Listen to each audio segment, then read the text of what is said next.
இப்போ உங்கள் பையன் வந்து ஒரு செல்ஃபோன் கேட்குறான், உங்களுக்கு வாங்கி கொடுக்கக்கூடிய சூழ்நிலை இல்லை, அந்த பொருளாதார வசதி இல்லை.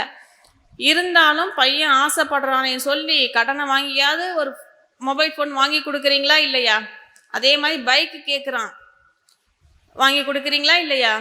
என்ன என்ன பண்ணுறீங்க? நம்ம பையன் சந்தோஷம் தான் நமக்கு முக்கியம் அப்படின்னு பண்ணுறீங்களா இல்லையா?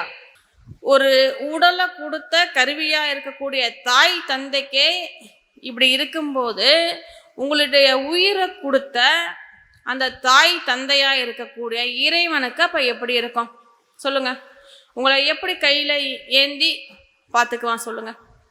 உங்கள் குழந்தைய நீங்கள் பார்த்துக்கிற மாதிரி கோடி மடங்கு இறைவன் உங்களை பார்த்துக்குவான். என்ன ஒன்று, நீங்கள் கொடுக்கல, இறைவன்கிட்ட உங்களை தூக்கி கொடுக்கல, கொடுத்து பார்த்தீங்கன்னா தெரியும் அந்த வாழ்வு எப்படிப்பட்ட வாழ்வு அப்படின்னு. ஒரு அற்புதமான வாழ்வாக மாறி இருக்கும், ஒரு அதிசயமான வாழ்வா